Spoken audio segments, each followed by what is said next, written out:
Des dizaines de pavillons, des millions de visiteurs. Durant 6 mois, l'île artificielle de Yumeshima à Osaka a vécu au rythme de l'exposition universelle 2025. Côté belge, petit cocorico, notre pavillon aurait été l'un des plus visités.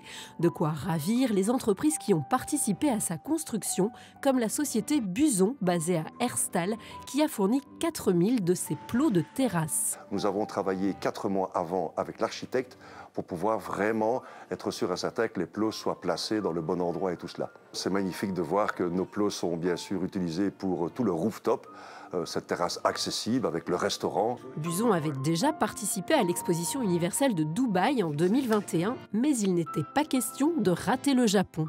C'est important d'y aller surtout au Japon car nous avons un distributeur depuis 1997, la société Nissin Kogyo.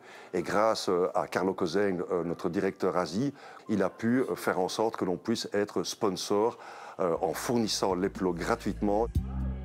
Et grâce à cela, la société, qui affiche un chiffre d'affaires de 13 millions d'euros, a clairement boosté sa présence au pays du soleil levant. Grâce au sponsoring que l'on a eu, nous avons pu avoir accès plusieurs fois à la toiture. On a pu donc recevoir plus de 80 architectes de Osaka. Alors qu'est-ce que ça donne comme résultat? Eh bien déjà maintenant, nos plots sont prescrits dans plusieurs projets à Osaka. Et bien sûr aussi, nous avons pu inviter des entreprises japonaises de Tokyo, d'Osaka et d'autres villes qui vont donc pouvoir utiliser nos plots dans leurs projets futurs. La prospection, le contact humain, des éléments clés pour la dizaine de PME wallonnes présentes sur le pavillon belge ou encore la vingtaine qui a participé à la mission économique dans le cadre de l'exposition. On a beau vivre dans un monde digitalisé à l'extrême, il faut reconnaître que même pour initier des contacts à l'autre bout du monde, il y a toujours cette rencontre physique et cette présentation physique qui était importante. Et donc du coup, participer à des missions économiques ou à des événements type l'exposition universelle d'Osaka, ça reste indispensable pour toute entreprise qui souhaite prospecter ou se développer sur un marché. Et ça, à Charleroi, on ne dira pas le contraire. C'est dans ces locaux que l'équipe créative de Dirty Monitor a préparé durant 2 ans sa présence à Osaka. Le résultat, une scénographie mémorable et immersive diffusée à l'intérieur du pavillon. Il a fallu trouver des idées originales pour aborder les thèmes, pas forcément très glamour, de la médecine et des vaccins.